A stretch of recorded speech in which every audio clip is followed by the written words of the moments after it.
Elena had always been told to be quiet, not just to act politely or be ladylike, but to truly silence herself. Keep her thoughts locked behind her teeth, keep her desires folded up like old letters never to be mailed. Her mother, Teresa, said it was dignity. She said the world had no room for loud women, especially not poor ones. So Elena grew up still like an old pond where things lived under the surface, unseen. She didn't go to school dances. She didn't wear lipstick. Until she was 20. Her body was hidden under high collars and long skirts. She watched other girls fall in love, fall apart, move on. And she just stayed. When the idea of marriage came up, she assumed it would be in the far future, with someone she chose, someone who didn't scare her. But Teresa had other plans. "You'll marry Mr. Kale," she said on a Thursday, just like she was telling Elena to clean the windows. Elena stared at her, confused. "What? Who is Mr. Kale?" Her mother kept chopping onions for stew, eyes dry as ever. "He's respectable, 39 and looking for a wife." 39? Elena repeated, choking on the number. "Ma, he's almost twice my age." "He's blind," Teresa said, as if that cancelled out everything else. "And he's willing to take you, with no dowry." Elena's mouth fell open. "You make it sound like I'm being shipped off." "You are," Teresa said plainly. "To a better life. We owe nothing, you and I, and this is how we keep it that way." It wasn't just about respectability. Elena could see it now. In the cold way her mother spoke, this was a transaction, an escape from poverty, from shame, from the smallness of their lives. Teresa wanted out, and she was selling her daughter for the ticket. "Why would a man like that want me?" Elena whispered, not knowing if she was asking out of fear or disbelief. Her mother turned to her, wiping her hands on her apron. "Because you're still a virgin." Elena flinched like she'd been slapped. "You've kept yourself clean, good, untouched. That's rare these days. That makes you valuable." It was the first time in Elena's life she felt dirty for being pure. The next few days passed like fog. She tried to pretend it wasn't real, that her mother wouldn't go through with it, that maybe she'd come to her senses. But when the dark car pulled up outside their tiny home, reality hit her like a train. Mr. Kyle stepped out. He was tall, sharply dressed in an all-black suit that made him look like he'd just come from a funeral, or was headed to one. His skin was pale, his hair slicked back, dark glasses covered his eyes, and he used a sleek, silver-tipped cane. He looked polished, powerful, and utterly unreadable. Elena stood awkwardly in the living room while her mother offered him tea and compliments like they were currency. "She's shy," Teresa said, placing a hand on Elena's shoulder, "but obedient. A quiet girl, like you wanted." Kyle nodded once. "Is she untouched?" The words cut the air like glass. Elena turned her face away, cheeks burning. "She's never even kissed a boy," Teresa said proudly. Kyle smiled, or at least his mouth moved in something resembling a smile. "Good. I've had enough women with loud mouths and filthy pasts. I want something clean." Elena looked at her mother, hoping, begging for a flicker of guilt. There was none, just pride, like she'd done her duty. Kyle stood and approached Elena slowly. His cane tapped against the wooden floor. He stopped just in front of her, and though his eyes were hidden behind glass, she felt him looking into her, through her. "Hello, Elena," he said, his voice soft but heavy with something she couldn't name. "Hi," she whispered. He reached up, gently tucked a strand of hair behind her ear. His hand was cool and precise. "You'll be my wife," he said simply, "and I'll take care of you." Something in her stomach twisted, not from his words, but from the way they sounded more like a promise to himself than to her. The wedding was set for 2 weeks later. There would be no church, no guests, no white dress. Just a courthouse, a contract, and a vow that meant more to Teresa than it ever would to Elena. Each night leading up to the wedding, Elena lay in bed, staring at the ceiling, wondering how it had come to this, wondering what it would be like to live with a man who didn't know her, didn't want to know her, only wanted what she wasn't. Would he touch her gently, or like he owned her? Would he speak to her with kindness, or keep her quiet with silence? And why? Why did he want her specifically? It didn't make sense. She wasn't pretty, she wasn't bold, she wasn't anything, just a shadow in her mother's house. So why did a man like Cale come all this way for her? She didn't sleep the night. Before the wedding, she sat at her window watching the dark street, listening to the creaks of the old house, the sighs of the wind. A storm was building, not outside but inside her, and she had no idea that what was coming wasn't a marriage, it was a trap.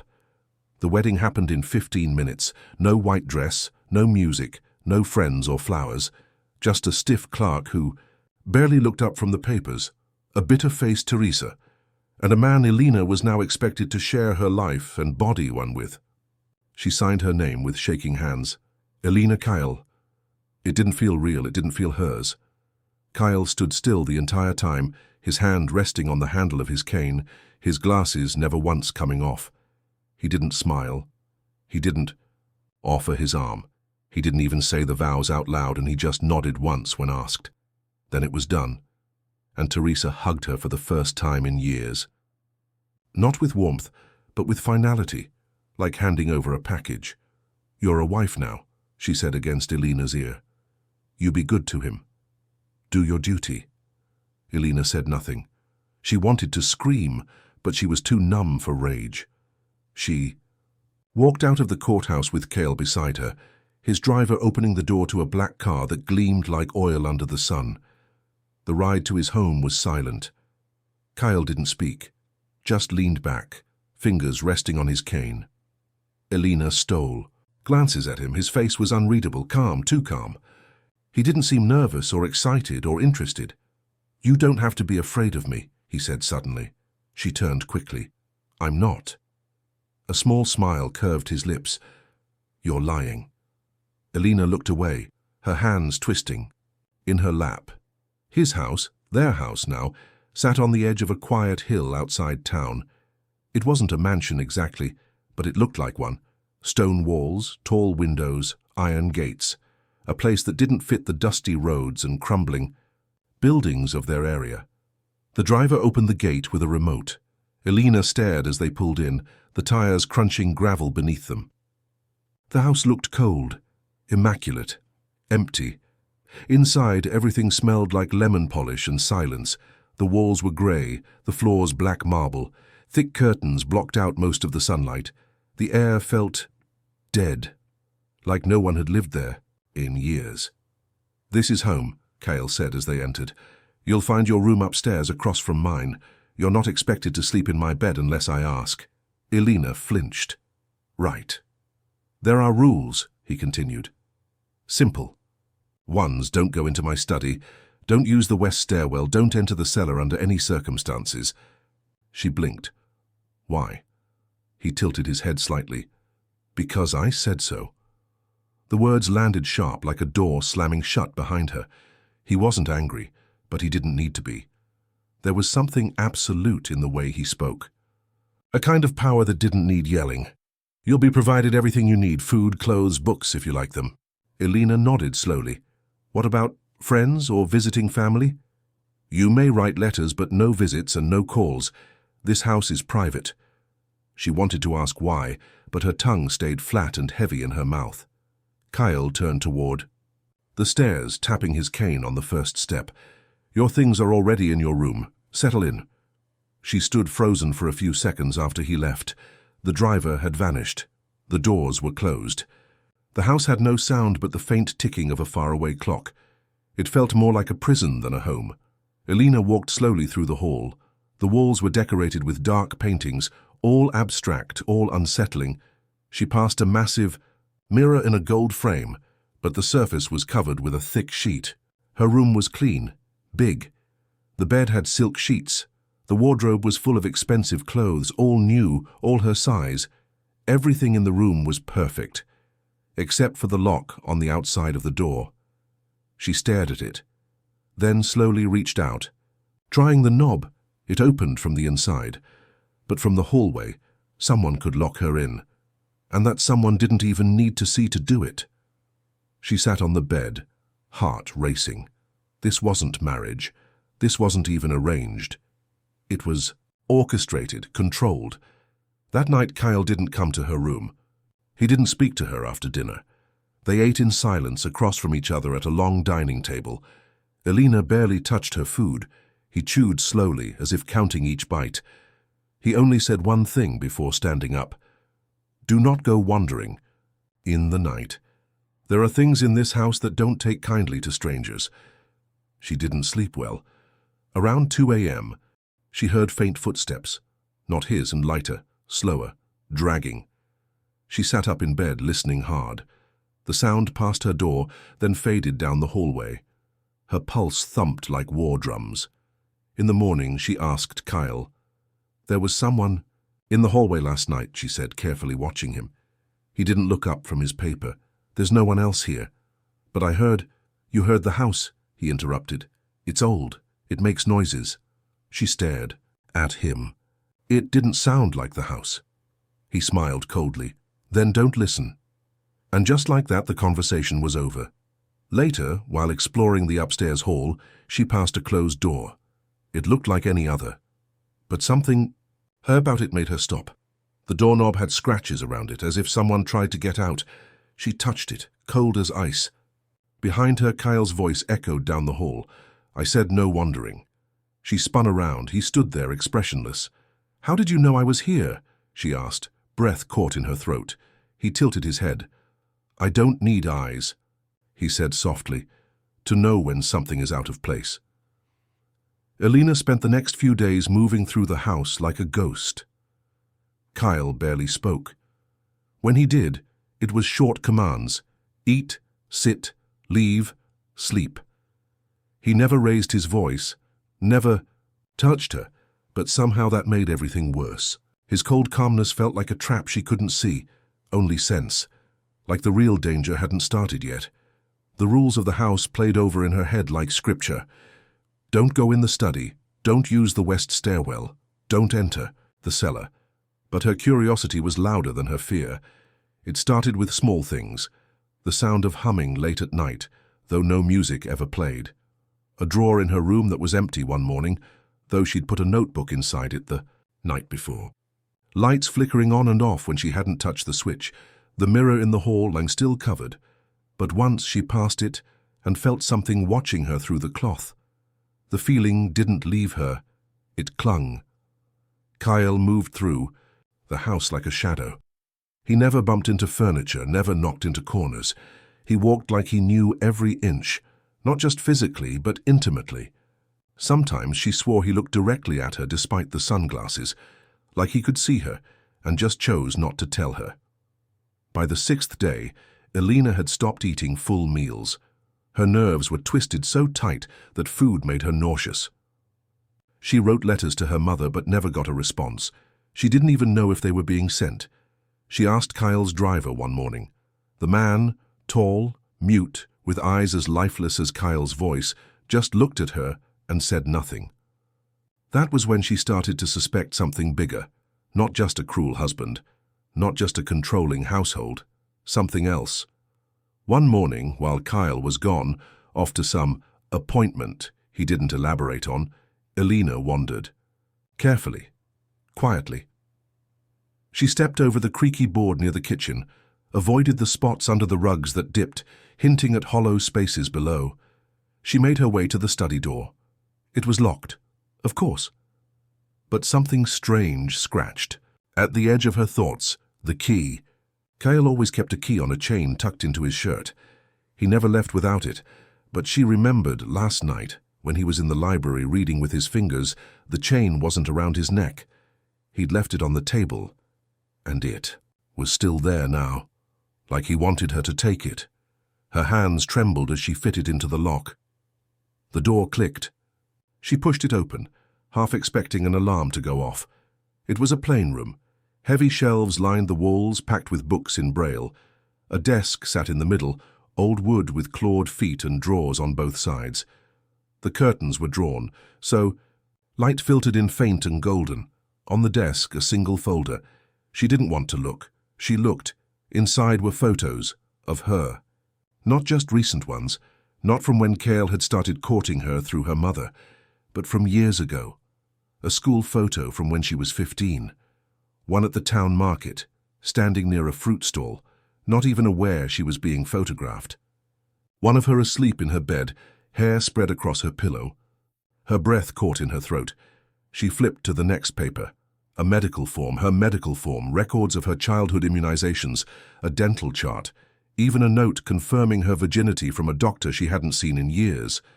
She nearly dropped it. The next page, a letter. To Mr. Kale. As discussed, Elena remains untouched. She's quiet, submissive, and uninformed. She believes her father died in a car crash. She does not know the truth. She will be delivered as agreed. No signature, no date, but it didn't matter. Elena stumbled back, bile rising in her throat. She will be delivered. Her mother didn't just arrange the marriage. She sold her. Like property. The floor under her seemed to tilt. She clutched the folder to her chest and ran from the room, locking the door behind her. Her vision swam with tears, but she forced herself to breathe, to stay quiet, to survive. Later that evening, Kyle returned. She heard his cane tap through the entryway. She stuffed the folder behind a loose board under her bed. Dinner was quiet. As always, except this time he spoke halfway through. "You've been in my study," he said flatly. Elena froze. The fork in her hand shook. "No," she lied. He cocked his head. "Lying doesn't suit you." "I haven't—" "I left the key on purpose," he interrupted, his voice still soft but firmer now. "I wanted to see what kind of woman you are. Curious, disloyal, but smart." Her throat closed. "You have questions," he said. "Ask them." She opened her mouth, then closed it. Fear rooted her in place. Kyle's face stayed calm, but his fingers tapped rhythmically on the table, like a man timing the patience left in his soul. "Elena," he said, her name curling. Off his tongue like something heavier than it should be. "How you were given to me. That much you figured out, but there's more, much more, and if you keep digging, you may find answers you won't survive." He stood. "Go to your room." She didn't move. His voice dropped low. "Now." She obeyed. But as she climbed the stairs that night, she knew something had shifted. Kale wasn't just a blind man. He was a predator, and her mother hadn't saved her from anything. She had delivered her into the mouth of something darker than she could ever imagine. That night, Elena didn't sleep. She didn't even pretend to lie down. She sat on the edge of the bed, arms wrapped around her knees, listening to the house breathe in the dark. Kyle's words wouldn't leave her. "You were given to me. There's more. If you keep digging, you may find answers you won't survive." He wanted her to know. That was the part that scared her the most. He wanted her to be afraid. By morning, she decided she couldn't play safe anymore. The house was a trap, yes, but now she knew the only way out was through.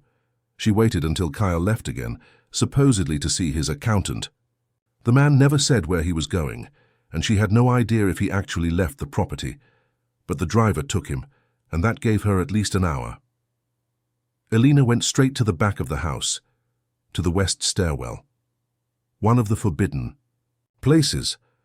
The door was shut tight but not locked. It creaked as she opened it. Dust floated in the air.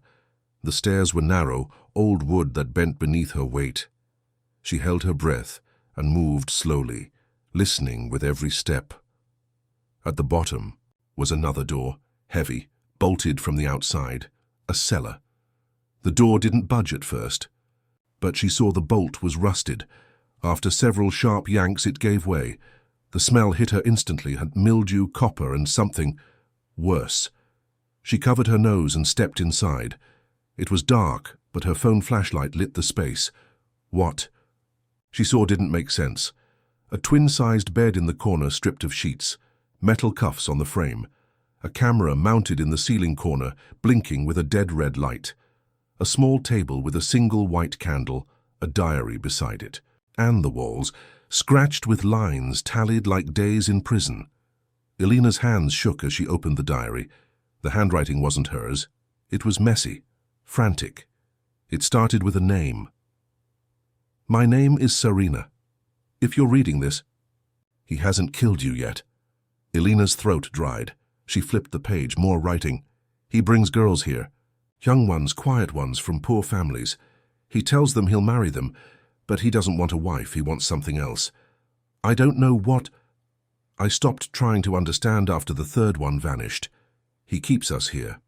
Watches us, plays his games. And then they go into the cellar below this one.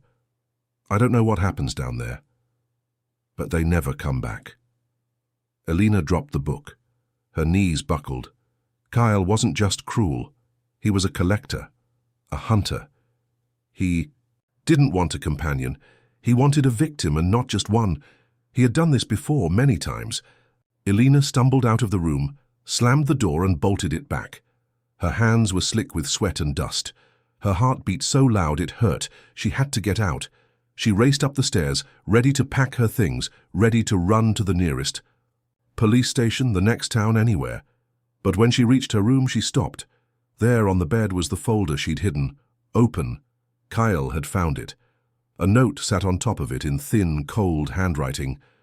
I told you not to dig. Now let's dig together. Elena's scream got stuck in her throat. She turned around, and there he was, standing in the hallway, cane in hand, sunglasses off. His eyes were fogged, yes, but not dead, and somehow they were staring straight at her. Did you really think I needed them to see? He asked softly. She backed into the wall. You killed them, she whispered. Kyle tilted his head. No, Elena, I freed them. From themselves, from the noise, from the world that used them and forgot them. You're sick. I'm focused. He stepped closer, his voice calm, steady. And your mother? She knew. Of course she knew. She brought you to me. Because deep down she believed the same thing I do. Quiet women are meant to serve, not live, just exist for someone else. Elena's body went cold. She sold me. Kyle smiled. She handed you over. You were her burden. Now you're mine. Then softer. Unless you'd rather become something more. She didn't understand, but she didn't want to. She bolted past him, heart in her throat, ran down the stairs into the kitchen toward the back door. It was locked, deadbolted, no key.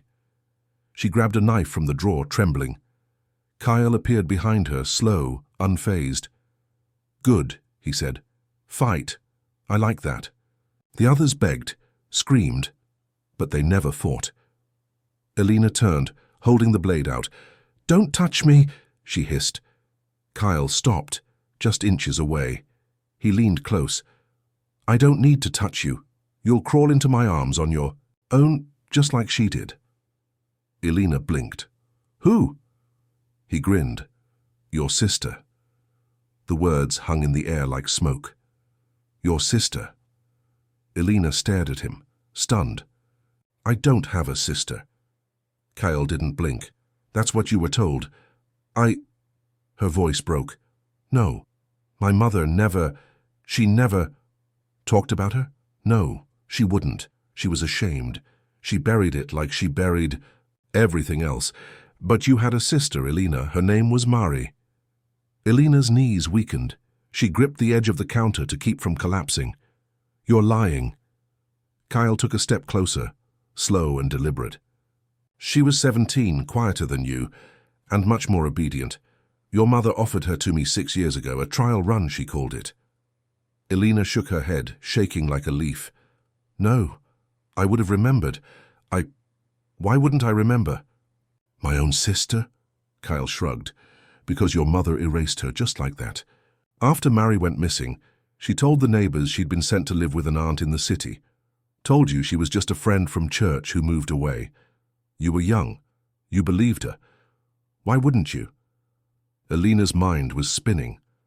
Memories surfaced like broken glass in water, fuzzy images of a girl just a little older than her, a laugh that wasn't her mother's, a hand holding hers on a walk to the store, and then nothing. No goodbye. Just gone. She died. Elena whispered, her voice barely holding together. You killed her. Kale smiled faintly, not right away. She launched at him with the knife. He dodged her easily, moving like he'd seen her coming. She slashed at his arm and missed. He grabbed her wrist mid-swing and slammed her. Hand into the wall, the knife clattered to the ground. Elena gasped in pain. "Don't be dramatic," he said, his voice low. "I'm giving you what your sister never had. A choice." He let her go and stepped back. "You can stay. Be what you were brought here to be, a quiet wife, a silent listener, a shadow. I'll protect you. You'll live." Elena spat at the floor between them. "Or," he continued calmly, "you can run. And if you do, I'll find you. Eventually. I always do." He turned and walked away like nothing had happened, as if they hadn't just cracked open the darkest truth of her life. She collapsed to the floor, chest heaving. Her mother had sent Mari here to him, just like her. And now Mari was gone. Buried, burned, hidden, maybe beneath this house. She needed to see the truth for herself. That night, while Cale slept, or pretended to, Elena crept back down to the forbidden stairwell. This time she brought a flashlight and a hammer. She knew there was another level under the cellar. The diary said so. She unbolted the cellar door, stepped down into... The cold breath held. The bed, the cuffs, the tallies, all the same. But behind the bed the wall looked off. Discolored, cracked around the edges, like it had been patched. She tapped it with the hammer. Hollow. She smashed it. The drywall broke apart in chunks, revealing a dark tunnel barely wide enough to crawl through. The smell inside was worse than before. Mold, rot, iron. She dropped to her knees, flashlight leading the way, and crawled in. Her arms shook as she moved through the tunnel. It was silent except for her breath and the sound of her dragging body. 10 feet in, the tunnel opened into a small underground room. A cage sat in the middle, empty now. But inside on the floor was a photo. She picked it up. It was a girl. Black hair, soft eyes, smiling weakly. She looked like Elena. On the back, scribbled in red ink, Mari, day 42. Elena dropped. The photo like it burned her. This wasn't just Cale being sick. This was ritual, routine, a collection. She backed out of the tunnel, nearly choking on panic, and ran back upstairs. She had to get help. But the phones in the house had no dial tone. Her cell had no signal. The front door was bolted again, no key in sight. And then, behind her, she heard the unmistakable tap of Kyle's cane. Slow. Calm. He stood at the top of the stairs, watching. "You've seen too much now," he said gently. "You knew her," Elena breathed, backing away. "I knew all of them. But Mari was special. She had hope. He smiled. "You have fire. That's even better." Elena ran toward the kitchen, toward the basement stairs, anywhere. But Kyle didn't follow. He didn't need to. As she reached the bottom step, the lights in the house snapped off, total black. And from somewhere behind the wall, though she heard music, a lullaby, soft, wrong, sung by a voice she almost recognized, a girl's voice, her sister's. The lullaby sent ice crawling down Elena's spine. It wasn't just a sound. It was familiar. A soft, cracked hum, like someone remembering how to sing through tears. It echoed through the walls from no clear direction, weaving through the house like smoke. She gripped the stair railing to keep from collapsing. Her legs had turned to air. The darkness around her pulsed. Her flashlight flickered, not dead but disturbed. Then the voice changed. It stopped humming and started whispering. "Elena!" She froze. "Elena, don't let him keep you." It was a girl's voice, gentle, like someone speaking through a dream. "Elena, remember me." She turned slowly, flashlight trembling in her grip. "Mari?" The name felt unreal in her mouth, foreign and fragile. But the voice laughed, soft and sad. "He told me you'd forget, but you didn't. You just lost me." Elena stepped into the hall, heart pounding so loud she thought it might break her ribs. "Where are you?" she whispered. Silence. Then, "Where he keeps the bones." Elena's feet moved before her brain did. Down the hall, past the locked doors, toward the back pantry where she'd once found Kyle's ledger. Behind the shelf was a door she'd never noticed, low, half hidden. It looked like a broom closet. She pushed it open. Another staircase, stone, cold. She descended step by step, each one colder than the last. The flashlight dimmed again, then flickered, then died. Pitch black. But the voice kept her going. Deeper. The air smelled of dirt and wet cloth and something older, something dead. She felt along the walls, her hands brushing over stone, then wood, then wire. A gate? She pressed against it. It gave way. Inside was a room. She couldn't see it, but she could feel it, the shift in the air, the sudden stillness, like walking into a tomb that was waiting. A light came on, not hers, Kyle's. He stood at the top of the stairwell, holding a lantern in his hand, casting long shadows against the stone walls. "I didn't want you to see this yet," he said. Helena turned. Her body screamed to run, but her mind was frozen in fear. "Where is she?" she demanded. "Where's Mari?" Kyle walked slowly down the stairs. "She's everywhere, Helena, in this house, in your blood. She never left." "You killed her." "No," he said, shaking his head. "She chose to stay."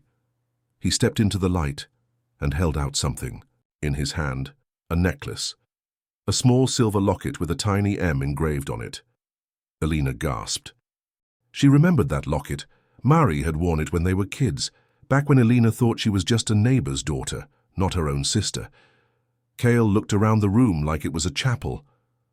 "I kept her here for 42 days. She was the only one who didn't beg to leave. She wanted to understand. She listened." "You tortured her," Helena snapped. "You kept her in a cage." "I freed her from her mother," he said calmly. "From the world, just like I'm trying to free you." Helena lunged at him, but he was faster. He grabbed her by the wrist, spun her, pinned her to the wall. "I loved her," he whispered against her ear, "and I love you now. That's why I let you walk the house. That's why I showed you the truth. I want you to choose me." Tears stung her eyes, but she bit down the scream. "You're sick." He stepped back, his voice cracking for the first time. "You think I don't know that? You think I haven't tried to stop?" He threw the locket to the ground. "But I can't. Not until someone stays. Not until someone sees me." Helena dropped to her knees, not out of submission, but to grab the locket. She held it tight, blood from her scraped palm smearing the silver. "Mari didn't stay," she said slowly, "because she loved you. She stayed because she hoped someone would come." Kyle blinked. "She stayed for me," Helena whispered. A gust of wind rushed through the room from nowhere, from everywhere, and the lantern flickered. Then they both heard it, that voice again, soft, but angry now. "You broke me?" Kyle turned pale. No, not now." "You broke her." The walls shuddered, the air turned sharp, the light went out. In total blackness, Helena felt Cale's grip falter. Something cold moved past her, something unseen. Then came the sound of bones dragging across stone. A scream echoed, not hers, his. She ran. Blind in the dark, she crawled back up the stairs, her body scraped and shaking. She didn't stop until she reached the kitchen, slammed the door shut behind her, and collapsed. Behind the door, she heard a voice whispering still, fainter now. "Mari," Helena sobbed, clinging to the locket. "I'm so sorry," the voice answered. "You found me. Now finish it." The morning sun filtered through the dusty curtains like gold over rot. Helena didn't sleep that night. She sat by the kitchen door, Mari's locket clenched in her bleeding hand, waiting to hear Kyle's footsteps, or his screams, or nothing at all. But the house had gone quiet. Too quiet. And when she finally dared to open the cellar door, again at sunrise, there was no blood, no body, no sign that Kyle had ever followed her down there. He had vanished, as if Mari had taken him into the walls. But Helena didn't feel safe. She felt watched. The whole house pulsed like it was breathing around her. Mary wasn't gone, and neither was Cale. She needed answers. One more piece of the puzzle was left. Her mother. She called from the old landline in the study, the one Kyle never used. To her surprise, it worked. Teresa answered on the second ring, her voice calm. "Hello?" Elena's throat burned. "You never told me I had a sister." Silence. "Her name was Mary," Elena said. "She wore a silver locket. You let him take her too, didn't you?" Still, her mother said nothing. Then, finally, "She wasn't strong like you." Elena's stomach twisted. "You knew what he was. You sent us both to him." "I gave you a way out," Teresa said coldly. "From poverty, from shame. I gave you a purpose. You were nothing before him. You sold us. I protected." "You the only way I knew how." Elena's voice cracked. "By offering us up like animals?" "He promised he wouldn't hurt you," Teresa hissed, her mask slipping. "He said you'd be different, that if one of you stayed, it would end." Elena's blood went cold. "He made a deal with you." Her mother's breath caught. Elena laughed bitterly. "You really thought he was going to stop, after Mari? After the others? He said he just wanted someone to love. Then why didn't you give him yourself?" The line went dead. Elena slammed the phone down, tears blurring her vision. Her mother hadn't just failed her. She'd traded her, just like Cale said. And now Cale was somewhere in this house, alive or worse. She went to the basement door again. This time the scent hit her like a wave, burnt wood, salt, and something else. Metal? She descended carefully, locket tight in hand. The lantern Kyle carried was still at the bottom, lit, but no sign of him. The cage room was empty, until she turned and saw the wall. It had writing now, fresh, wet writing in what looked like blood. "She won't let me leave." Underneath it, more jagged letters. "You brought her back." Elena stepped back, heart racing. Her fingers trembled as the temperature dropped around her. The locket pulsed warm, then she heard it again. Footsteps, dragging, stumbling. Cale's voice, but weak, broken. "She's in me now." He emerged from the far shadows, hunched, pale, blood streaking down his face. His eyes wide, too wide for a blind man. "She won't stop whispering," he croaked. "She knows I loved her." Elena stared in horror. Mari hadn't killed him. She'd claimed him, possessed his body or mind or soul. Elena didn't know which. But Kyle wasn't Cale anymore. He dropped to his knees, crawled toward her like a dog, sobbing. "I tried to stop, but she made me see what I did." His hands reached out blindly.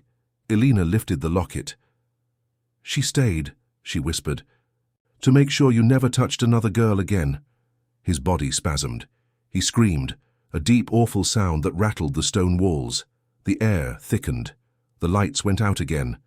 And in the dark, Mari's voice came back. Not a whisper now. A command. "End it." The flashlight flickered back to life just long enough for Elena to see Cale, his mouth wide open in terror, eyes bleeding, crawling backward. She didn't need a weapon. The locket glowed in her hand like fire. She threw it at him. It hit his chest and he lit up like dry wood. Flames rose fast, unnatural, curling around him with green-blue sparks. He didn't scream this time. He just folded, collapsed, burned to nothing. Then the fire vanished. No ashes, no trace, just silence, and Mari's voice one last time, "Thank you." Elena staggered up the stairs, back into daylight. The house felt lighter. The walls no longer creaked. The air didn't suffocate. But she wasn't done yet. She walked out the front door for the first time since her wedding. The lock had melted. The gate was open. She didn't take anything with her. No clothes, no money. Just herself. Just her freedom. And one final plan. She walked 5 miles to the next town, called the police, and then called a lawyer. She gave them the names of the girls in Cale's files, the location of the cellar, the documents, the photos, the blood-stained letter, and last of all, her mother's name. It took 2 weeks before they found the bodies. Beneath the foundation of Kyle's house, investigators unearthed what they gently called remains. Elena didn't ask how many. She didn't want to know. She already knew what she needed to. Mari was one of them. The house was demolished within days. People came from the town to watch it fall, like they were tearing down a haunted myth. No one said a word to Elena. They barely looked at her. Whispers swirled like dust, but none of it touched her. She didn't care. She was done pretending. Kyle's name made headlines. Local wealthy recluse found dead in cult-like trapdoor prison. His crimes, his obsession, his collection, all exposed in chilling detail. But there was something else the news never printed. The truth. About the voices, about the locket, about Mari still speaking even in death. Elena kept that part for herself. The only person she shared it with was the last person she ever wanted to face. Her mother. Teresa had been arrested days after Elena gave her statement. Charged with conspiracy, endangerment, and accessory to multiple crimes. The evidence was undeniable. She'd written the letters. She'd delivered the girls. She'd sealed her children's fate with a pen and a prayer. Elena visited her once. Not for closure, not for forgiveness. For truth. The prison was cold, sterile. Empty except for the sound of a clock ticking too fast. Teresa sat across the glass, thinner now. Still stern, still too proud. "You're not here to see me," she said. "How you're here to curse me?" Elena leaned forward. "I'm here to bury you." Her mother's mouth tightened. "Everything I did was to save us. You sold Mari. You tried to sell me. You watched your daughters walk into hell and called it salvation. You think the world was going to give you a better life?" Teresa snapped. "We were poor, forgotten. No one would have saved. He offered us a way out. He offered you one, not us." Elena's voice didn't shake, not anymore. "He wanted silence, and you gave him daughters who were too scared to scream." Her mother's eyes finally broke. Just for a second. A flicker of something, guilt maybe, but it passed. "I did what I thought was right," Teresa muttered. "You did what was easiest." Elena stood. "I'm changing my name," she said. "When I leave here, you won't know who I am, and the world won't know who you were. You'll rot in silence, just like you wanted." Teresa didn't look up. As Elena turned to leave, she paused. "One last thing." "Mari forgives me," she said softly. Her mother finally raised her eyes. "She told me." Then Elena walked away. A year passed. Elena moved far from the town, a new city, a new apartment, a new life. She went to therapy, joined a survivors group. She even started painting again, something she hadn't done since childhood. The nightmares didn't stop, but they faded. Mari came less often now, sometimes in dreams, sometimes in sunlight, sometimes in silence, which Elena had finally learned to live in without fear. One day she opened a box she'd kept sealed in her closet since the fire. Inside was the locket, untouched, clean, the clasp still working. When she opened it, she found a tiny photograph of two girls, arms around each other, one smiling wide, the other looking just slightly toward the camera, like she knew someone would be watching years later. Elena placed it on the windowsill. "I remember you," she whispered. No voice answered, but the wind passed through the room like a sigh, and for the first time in a long time, she felt free.